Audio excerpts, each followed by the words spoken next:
जय हिंद। आइए आज देखते हैं एक नया टॉपिक जिसका नाम है त्रिज्य खंड।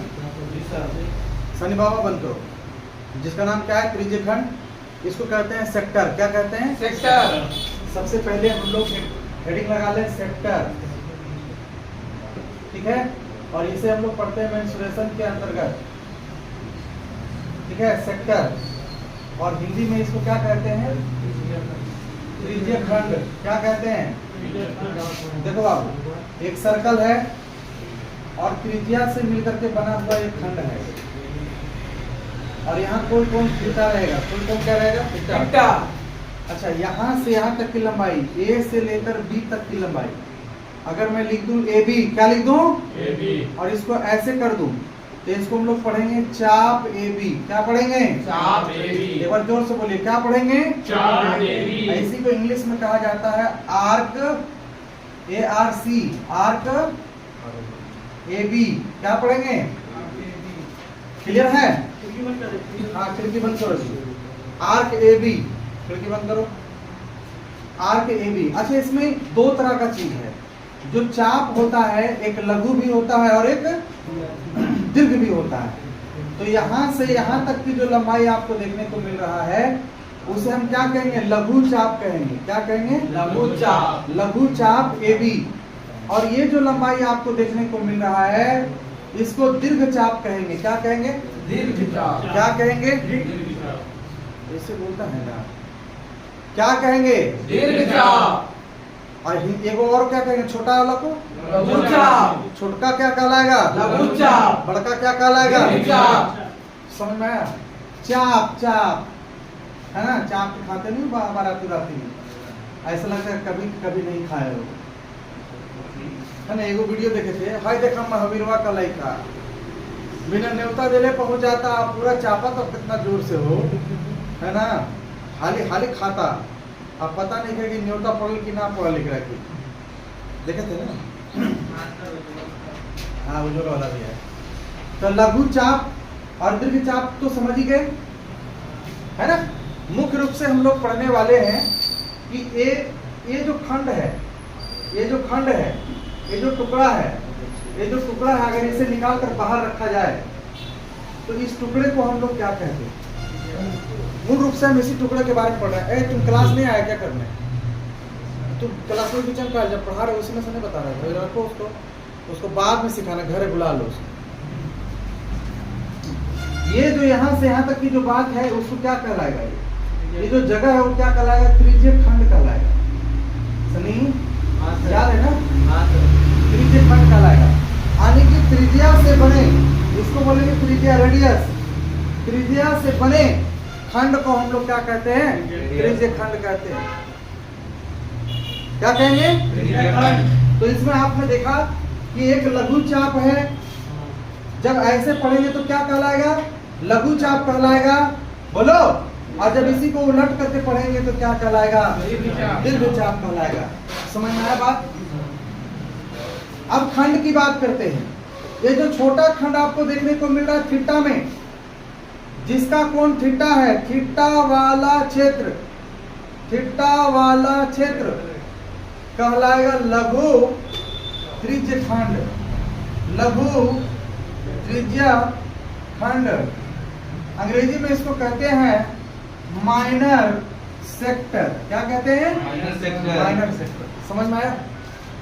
इसका मतलब है कि ये जो जगह आप देख रहे हैं ये कैसा सेक्टर है? माइनर सेक्टर है। फिर से जोर से बोलो, कैसा सेक्टर है? Minor sector. हिंदी में क्या कहेंगे? लघु त्रिज्य खंड। हिंदी में क्या कहेंगे? लघु त्रिज्य खंड। लघु त्रिज्य खंड। और जिसमें मैं डॉट डॉट बना रहा हूँ, ऐसे dot dot dot dot dot dot dot dot dot dot ऐसे जो मैं बना रहा हूँ, यानी ये जो कोण है ये भी एक प्रकार का कोण बनता है जो 360 डिग्री पूरा होता है, उसमें थीटा घटा दे। अब ये कोण और ये कोण के मतलब कोई समझ नहीं सका तो मैं आपको समझाता हूँ। मेरे प्यारे भाई बताओ, ये पूरा का पूरा कितना डिग्री का कोण है?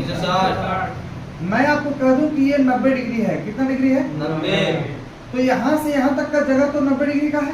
Yes sir. तो बाकी ये जो जगह जहाँ मेरा हाथ चल रहा है वो कितने डिग्री का है? 270। कौन तो बोला था 370? कितना होगा? 270। क्यों भैया? माइनस 90 डिग्री 270 होगा पक्का। इसको 360 में हम लोग क्या करते हैं, 90 को घटाते हैं। 16 में से 9 गया 7, तो ये जो भाग बना ये क्या कहलाता है, 270 डिग्री। अब इसी में आप देख पा रहे होंगे कि छोटा कोण और बड़ा कोण बना है। Yes sir. तो छोटा कोण से बने खंड को लघु त्रिज्यीय खंड कहते हैं और बड़े कोण से बने खंड को दीर्घ त्रिज्यीय खंड कहते हैं। तो देखो भाई यहां मैंने लिखा थीटा वाले क्षेत्र, अब यहां मैं लिखता हूं 360 माइनस थीटा वाला क्षेत्र। कॉपी पर ये सब जरूर लिखना है। इसको दीर्घ त्रिज्यीय खंड कहते हैं। क्या कहते हैं, दीर्घ त्रिज्यीय खंड। दीर्घ त्रिज्यीय खंड कहते हैं। इंग्लिश में इसको मेजर सेक्टर कहते हैं। क्या कहते हैं, मेजर सेक्टर। तो इतनी बात आपको समझ में आया। मैं आपसे एक बात पूछना चाहता हूं कि यदि आपको थीटा का वैल्यू दे दे और रेडियस का वैल्यू दे दे तो आप लघु त्रिज्यीय खंड निकाल लेंगे। लेकिन आपसे लघु त्रिज्यीय खंड का क्षेत्रफल ना पूछ करके और आपसे दीर्घ त्रिज्यीय खंड का क्षेत्रफल पूछेगा तो आप क्या करेंगे, पूरे सर्कल के क्षेत्रफल में से और त्रिज्यीय खंड का क्षेत्रफल को घटा देंगे तो बड़ा वाला आ जाएगा कि नहीं आ जाएगा। तो अब हम लोग इसके बारे में पढ़ेंगे, अभी तो हम लोग इसको जाने हैं। अब जरा एक बार बोलेंगे, आप लोग जोर से बोलिएगा। जहां मेरा हाथ घूम रहा, बताओ ये क्या है, फिर से कहिए। लघु त्रिज्यीय खंड।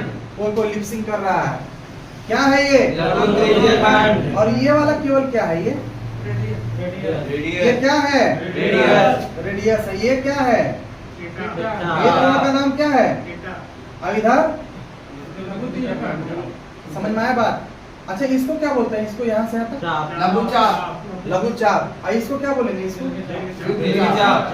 तो लघु चाप समझ में आ गया, दीर्घ चाप समझ में आ गया, लघु त्रिज्यीय खंड समझ में आ गया, दीर्घ त्रिज्यीय खंड समझ में आ गया।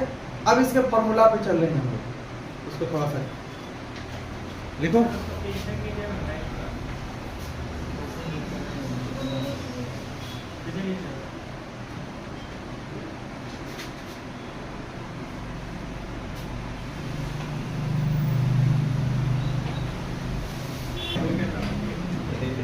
आइए आप देखिए, कितने लोगों को पता है चतुर्थांश के बारे में,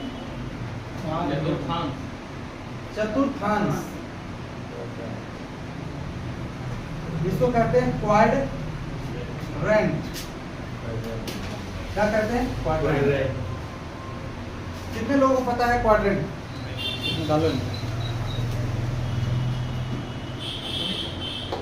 क्वाड्रेंट। क्वाड्रेंट का मतलब है, आप एक सर्कल को जानिए, फटाफट लिखो करो।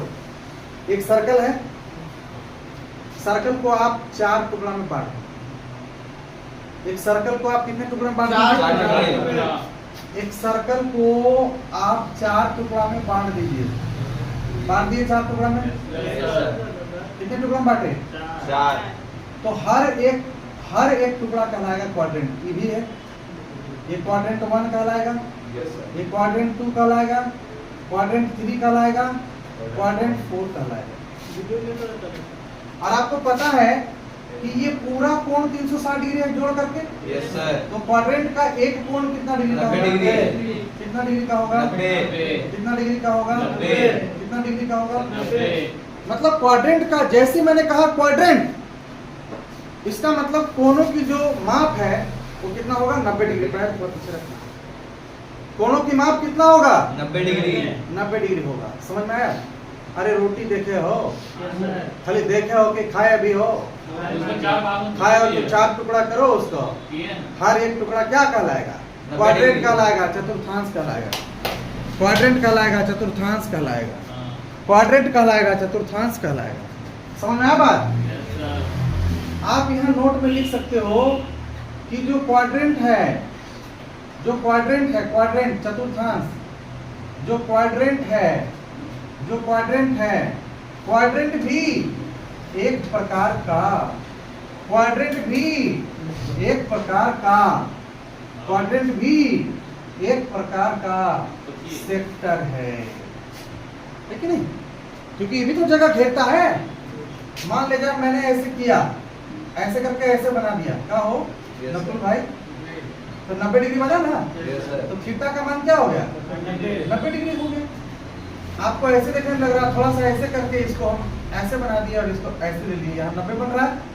बता क्वाड्रेंट है कि नहीं? क्वाड्रेंट के साथ साथ ही क्या है? सेक्टर है। हर चीज सेक्टर है, लेकिन 90 डिग्री जैसे ही नाम पड़ा, जैसे थीटा का वैल्यू 90 हुआ तो क्वाड्रेंट कहलाएगा, स्पेशल हो गया। क्या हो गया? स्पेशल। नहीं समझे बात को? एक डॉक्टर होता है जनरल फिजिशियन, डॉक्टर साहब, है कि नहीं? और कोई आंख का डॉक्टर होता है, उसका स्पेशल नाम होता है।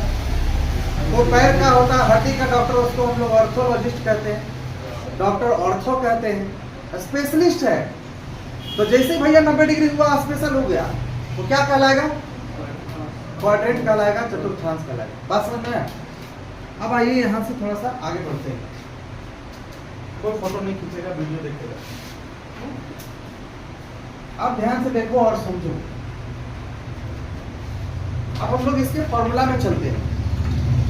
तो सबसे पहले मैं यहाँ एक सर्कल ले लेता हूँ और ये केंद्र है, और इस तरीके से मैं खींच देता हूँ। इसका नाम थीटा लेता हूँ, इसका नाम रेडियस है। तो सबसे पहला जो फॉर्मूला होगा, इसका area of sector, area of sector. तो एरिया ऑफ सेक्टर का मतलब होता है त्रिज्या खंड का क्षेत्रफल। त्रिज्य खंड का क्षेत्रफल। त्रिज्य खंड का क्षेत्रफल तो हो जाएगा थीटा बटा 360 और गुने पाई आर स्क्वायर। जानते हैं फॉर्मूला याद कैसे रहेगा? कैसे याद रहेगा वो समझाते हैं।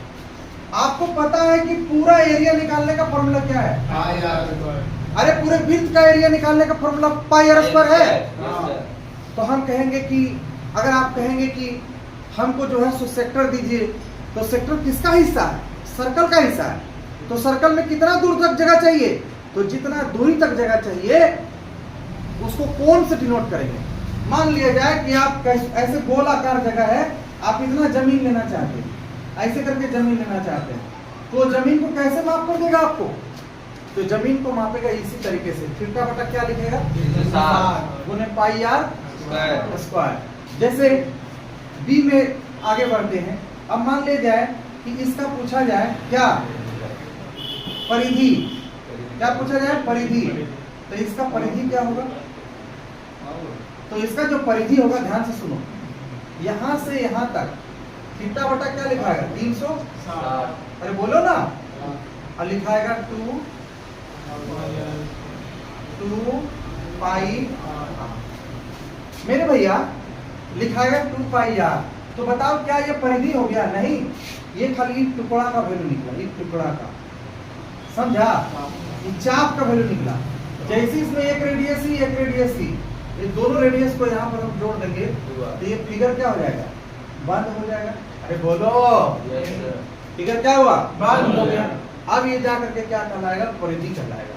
लेकिन अगर मैं केवल चाप की बात करूं, चाप की बात करूं, केवल आर्क की बात करूं, आर्क को एल से डिनोट किया जाता है, तो थीटा अपॉन 360 डिग्री गुना 2 पाई आर तक ही होगा।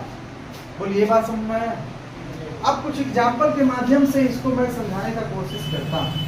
मान लिया जाए क्वेश्चन नंबर 1 है, थीटा का मान मान लो 60 डिग्री दे दिया, रेडियस आपको 7 सेंटीमीटर दे दिया। आपसे पूछेगा पहला नंबर में, ए नंबर में, कि त्रिज्य खंड का, ए नंबर में पूछेगा, ए नंबर में पूछेगा कि त्रिज्य खंड का आपको क्षेत्रफल निकालना है, त्रिज्य खंड का क्षेत्रफल। तो मेरे छोटे छोटे भाई, थीटा बाई क्या लिखोगे? 360 गुना क्या लिखोगे? पाई आर स्क्वायर।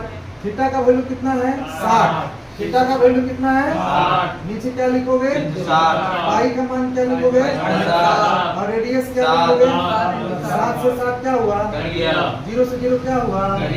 6 क्या हुआ? 11 दूनी क्या हुआ? 3 दूनी क्या हुआ? ऊपर कितना बचा? 11 सत्ते 17। नीचे क्या बचा? और इतना सेंटीमीटर स्क्वायर आंसर हो गया किसका? त्रिज्य खंड का क्षेत्रफल आ गया। क्या निकल गया? बोलिए समझ में आया कि नहीं आया? चलो ये जो निकला क्या निकला? लघु त्रिज्य खंड का क्षेत्रफल निकला। ये क्या फाइंड हुआ? कल को आपसे कोई पूछ दे कि बताओ दीर्घ त्रिज्य खंड का क्षेत्रफल क्या है, आपसे कोई पूछे कि दीर्घ त्रिज्य खंड का क्षेत्रफल क्या है, तो क्या उसके लिए आप अलग फॉर्मूला लगाने जाओगे? क्या अलग से फॉर्मूला नहीं लगाना है। 22/7 होता है, यानी पूरे सर्कल का एरिया निकालना। 22/7 पाई आर स्क्वायर होता है ना। यहाँ से कट गया, आपको क्या मिल गया? 22 × 154 क्या मिला? और इसी में घटाना है 77/3 को। 77/3 को इसी में घटाना, यानी कि 154 माइनस 77/3। इसको गुना करना है इससे। 4 दिया कितना? 15 1 16, 1 दिया 3 1 4 माइनस 77 बटा कितना? 3। 12 में 7 गया 5, आई 5 15 में 7 गया 8, 385 आएगा ना बटा 3। 8 3 11, 11 5 16, 3 से नहीं कटेगा तो पॉइंट में कुछ ना कुछ आंसर आपका आ जाएगा। जो भी आंसर आएगा वो किसका आएगा? जो व्हाइट कलर में दिख रहा है ना, ये दीर्घ त्रिज्य खंड का क्षेत्रफल आएगा। किसका क्षेत्रफल आएगा?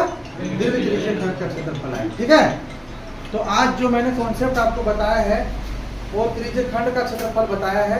किसका क्षेत्रफल? त्रिज्य खंड का क्षेत्रफल मैंने बताया, और चाप की लंबाई भी बताया, और इसके परिधि को भी हम लोगों ने पढ़ा। अगले क्लास में हम लोग पढ़ेंगे वृत्तखंड। क्या पढ़ेंगे? वृत्तखंड। तो आज की सभा यहीं संपन्न करते हैं समय के अभाव। ठीक है।